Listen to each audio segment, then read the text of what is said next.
One of the Lee County schools that took on some of the most damage from Hurricane Ian reopened its doors today, just different doors. Cafferetta Elementary in Cape Coral had serious damage, so most of the hundreds of students have spent the last 2 months between Pelican Elementary and other schools, but now there's a plan in place as they went into the temporary classrooms in the back parking lot, as well as at Cape Coral Technical College to see the plan for rebuilding of Cafferetta or to learn more about the education for the students there. Hundreds of them. We have that on fox4now.com. While January 6th, House committee members met to recommend charges against former President Donald Trump on this Monday. Numerous Floridians also awaited hearing more about the charges they're facing in connection to the riots at the Capitol nearly 2 years ago. Nearly 10% of all of those facing charges come from Florida, and that includes many of the alleged leaders behind the attack, 2 of whom are from here in Southwest Florida. And we have more details on the rules and they're accused of playing in that day from D.C. Check out our investigation online. And also from Sanibel, a group on the island is offering some bicycles to people who need it. But getting around Sanibel is much more difficult right now because of lack of access. Nearly 3 months since Hurricane Ian, as well as the conditions. But getting people bicycles will allow them to better travel the island. The bigger question is Sanibel truly ready to open up on January the 2nd? If getting around's an issue, will letting people back onto the island make the situation more challenging? Colton Chavez is handling some of those questions with the answers right now. fox4now.com. And turning to our weather now across Southwest Florida, it's not going to be quite as chilly of a start. Most of us tomorrow morning starting off about 8 to 10 degrees warmer compared to today. Partly cloudy skies forecast. We'll start off your Tuesday close to 60 degrees. Dry for your morning hours, but then in the afternoon, especially heading toward the evening commute, you want to make sure you have that rain gear close. Rain, heavy at times, will be our biggest threat at this point. The threat for strong and severe weather will stay limited, but a widespread 1 to 3 inches of rain could lead to some minor flooding concerns. So we'll be monitoring that very closely, especially tomorrow evening. Those showers taper early on Wednesday morning. So Wednesday looking to be fairly quiet. Then a much stronger system moves in on Friday, and behind that front, we're going to be experiencing some very chilly temperatures right in time for Christmas Eve and Christmas Day. On Sanibel Island after Ian, some island locals say getting around on 2 wheels is their only way to travel. We don't even get in our cars some days. Lee Karanka, who used to routinely bike before Ian, We go to the beach, we go to the store, we have our baskets, we fill it up and go home. says like many, she's grateful today at Billy's Rentals So Billy from Billy's Bikes. and Maria Espinosa's nonprofit Fish of Sanibel Captiva People have lost everything. Sanibel is such a bikeable island. have partnered to replace upwards of 600 bikes lost during Ian.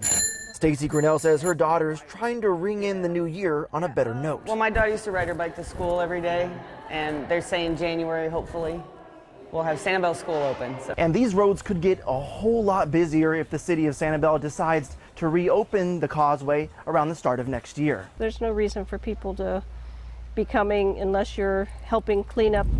These letters to the Sanibel Council before Tuesday's meeting show dozens of people like Karanka do not want the island reopened.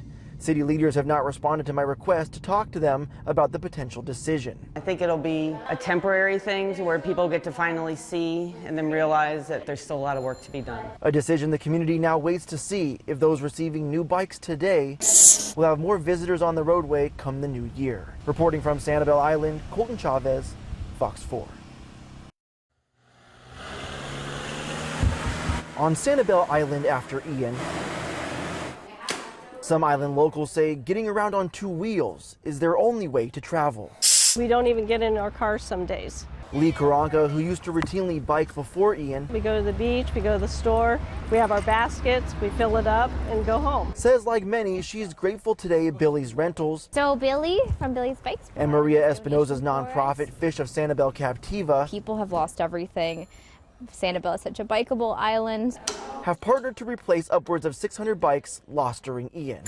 Stacy Grinnell says her daughter's trying to ring in the new year on a better note. Well, my daughter used to ride her bike to school every day, and they're saying January, hopefully, we'll have Sanibel School open. So. And these roads could get a whole lot busier if the city of Sanibel decides to reopen the causeway around the start of next year. There's no reason for people to be coming unless you're helping clean up.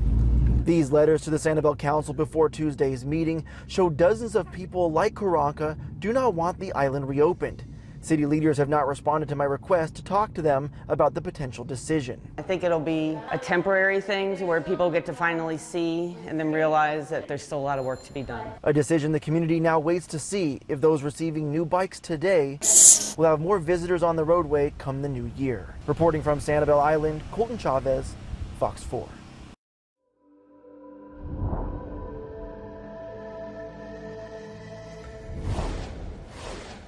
The U.S. Supreme Court temporarily blocked Title 42 from expiring, but says it could still lift that and allow it to end December 21st. Title 42 was the pandemic health policy that allowed the U.S. to turn migrants away at the border. The city of El Paso, Texas, declared a state of emergency ahead of the expiration. They're worried about a huge influx of migrants. Some nonprofits on the Mexico side say there are as many as 10,000 people waiting to cross the border. This is video a Texas congressman took inside a migrant processing center in El Paso. Republican Tony Gonzalez says the city is facing a dire situation. The committee believes that more than sufficient evidence exists for a criminal referral of former President Trump for assisting or aiding and comforting those at the Capitol who engaged in a violent attack on the United States. In its last meeting, the House January 6th committee referred former President Donald Trump to the Justice Department for charges. It says based on the former president's actions before, during, and after the Capitol riots, he should face 4. Conspiracy to defraud the United States, obstruction of an official proceeding of Congress, conspiracy to make a false statement, and aiding an insurrection. 4 Trump associates were also referred for charges earlier this month, though these referrals are mostly symbolic. The January 6th committee's final report will be released Wednesday. The FBI has a serious warning for parents of boys. It says it's seeing a rise in the number of people targeting boys for financial sextortion. What that means is they start communicating with the boys on social media. They then move the conversation private so they can trick the boys into sending explicit pictures of themselves. The criminals then demand money and threaten to send the photos to friends and family. The FBI says more than a dozen boys have taken their own lives after falling for this. It says if you learn someone's targeted your son, you should report the predator's account through the platform's safety feature, block the account, and then contact the FBI. Actress Amber Heard has settled former husband Johnny Depp's defamation lawsuit against her. He had sued her back in 2018 after she wrote an op-ed in the Washington Post he said cost him movie roles. He initially won all 3 counts against her, and she won a partial judgment against him. She appealed, but now she says she's lost faith in the legal system and doesn't want to go through another court battle. In the beginning of the pandemic, we saw a spike in kids and teens needing help for eating disorders. Doctors had hoped once everybody went back to school and life got a little more normal that those numbers would go down. But unfortunately, the exact opposite has happened. I didn't know how to get out of the hole I had dug. College student Katie Kittredge has spent the last several years on a journey to get well. She developed an eating disorder when she started high school. It wasn't this intentional, oh, I'm going out right now to try and starve myself or anything like that. It was truly, I feel out of control, and the only place I feel like I can control right now is food. Her parents helped her get treatment at the Eating Recovery Center, and after 2 inpatient stays, Katie was in recovery. Then the pandemic hit. So that was a really hard time because I think everything that I had looked up to for 4 years kind of seemed like it crashed upon itself. I really struggle with control and perfectionism, and that really is a catalyst for my eating disorder. And I had to make very conscious decisions about, okay, what am I going to do? But she wasn't alone. Katie was one of many young people across the country who struggled with an eating disorder during the pandemic. And that trend hasn't lessened. Dr. Elizabeth Wassenaar says more young people are struggling now because many put off treatment during the pandemic. And so their symptoms are more severe than ever. They're very ill from both their eating disorder and their other mental health concerns, depression, anxiety, OCD, safety concerns, and all of the consequences of it is that if we don't address the mental health concerns of our youth, it's going to impact them for their entire lives. A recent study by the Journal of the American Medical Association documented a 34% increase in eating disorder diagnoses in young people during the pandemic. That's why the Eating Recovery Center is expanding its support for young people by building virtual programs available worldwide and by opening a new center with more room for in-person care. Its programming options, Dr. Wassenaar says, have never been this available until now. There's just huge treatment deserts for child and adolescent patients that need eating disorder care. And now we can break that barrier down so we can actually meet people where they are in their hometown, in their families. She's hoping it's a path to stopping what she sees as a dangerous trend. We know that when people become ill in their adolescence with severe mental illness and they don't get adequate treatment, that they have functional impairments, developmental impairments, they're not able to be a part of society. Dr. Wassenaar expects more young people will need help in this coming year and encourages parents to check on their kids if they suddenly change their eating habits, start working out a lot, or are pulling back from hobbies or relationships. She just wants those struggling to hear, no matter where you are, help is close by. And that's the most exciting thing about treatment, is that people can have full recovery. What used to be a huge part of my life, which was my eating disorder, has now become really minuscule, and it's not something that I'm constantly thinking about. In Denver, I'm Alexa Liacco reporting.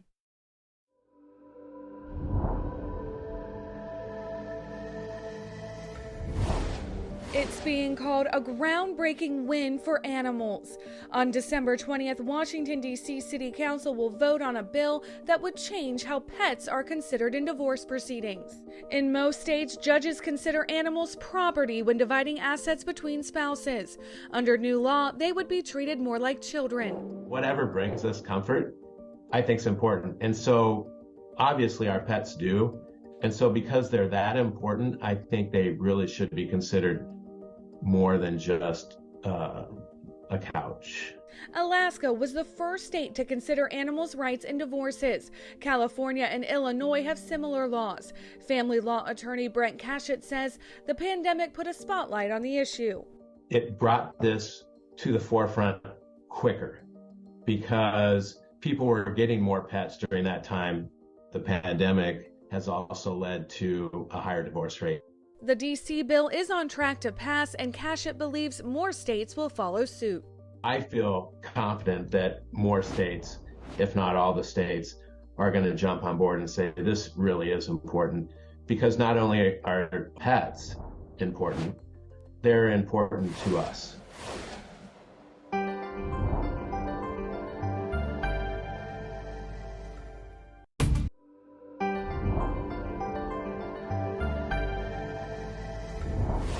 Target is a favorite store for so many shoppers, but not when it comes to using some coupons. Carla DeBerge says she's frustrated every time she tries to coupon here. I've had at least 2 coupons, and they would only take 1. Kathleen Kester says she won't even try paper coupons anymore. When I think of coupons like that, I think of other stores other than Target. So what's changed? I found out that Target recently tightened its coupon policy, explaining on its website that manufacturer coupons must scan at the register, which validates to a master file of valid coupons. For shoppers with paper coupons, that can mean rejection. Anything outside of the Target app is going to have to validate against the central database, which is very different than how it's been done in the past. Joni Deemer is co-founder of the Crazy Coupon Lady blog. She says her team's recent test found only half their paper coupons were accepted by Target cash registers. About a 50-50 shot of that coupon being accepted automatically by the register. Target claims the new policy is all about cutting down on fraud and fake coupons. A Target spokesperson told us by doing this, we've seen a 95% reduction of counterfeit coupon acceptance. They add the policy also ensures consistency for our team. But that means if your legitimate paper coupon has not yet been validated, it could be rejected. I just know when I'm going in, if I've got coupons, I'm going to have to fight to get what the coupon says I should get. So what can you do? The Crazy Coupon Lady suggests using coupons in Target's app rather than paper coupons, or just save paper coupons for other stores so you don't waste your money. I'm John Matarese.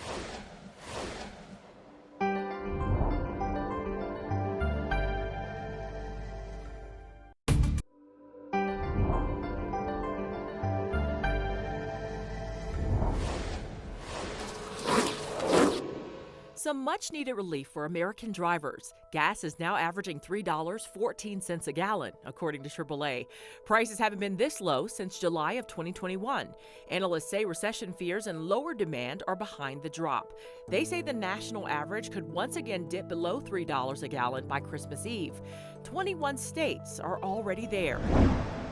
More American workers are worried about losing their jobs. A new LinkedIn survey found roughly 1 in 3 workers say they're concerned their company is planning layoffs. Anxiety is highest among workers in product management, quality assurance, and marketing. Those who work in legal or administrative fields are least worried. That's according to the survey. Fluorescent bulbs used to light homes for decades could soon be a thing of the past. The Biden administration has proposed phasing out fluorescent bulbs in exchange for LED lights. The Department of Energy says LED bulbs often last 3 to 5 times longer than fluorescent bulbs. Federal data shows close to half of all U.S. homes use these bulbs already. Energy leaders hope to have this set in stone by 2025.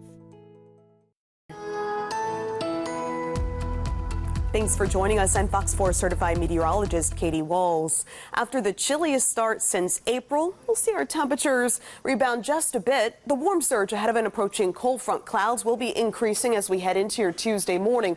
First half of Tuesday expected to be on the dry side, but for your second half, Tuesday afternoon into Tuesday evening, especially during the evening hours. There you go. You see all of that wet weather just offshore? That will be affecting us as we head into the evening time frame as well as overnight. These showers, also a couple of thunderstorms, a possibility expected in association with a cold front that will be coming through. So that front clearing southwest Florida as we head into your Wednesday morning. Some lingering cloud cover expected for your Wednesday afternoon. And then we'll see another stronger system come through as we head into your Friday. Behind that system on Friday, look at this temperature drop for Christmas Eve and Christmas Day. Some of the coolest air we have ever felt for the holiday season.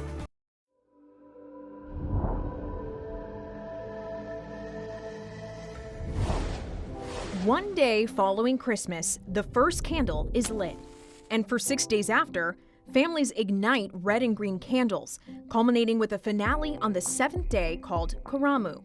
Some Black Americans have lit these flames in celebration of their African heritage for more than 50 years, with each candle representing one of the 7 founding principles of Nguzo Saba. The first one is Umoja, symbolizing unity. Then there's Kujichagulia, meaning self-determination. Next is Ujima, representing collective work and responsibility, followed by Ujama, Nia, Kumba, and Imani. With these 7 Swahili words, Maulana Karenga, the founder of Kwanzaa, gave Black Americans a sense of pride in their African roots and created an alternative celebration to Christmas.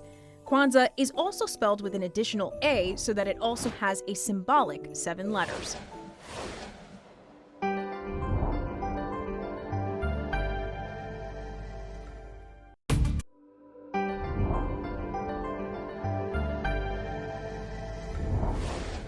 You might have a watch that can tell you how many steps you've taken in a day or maybe what your heart rate is.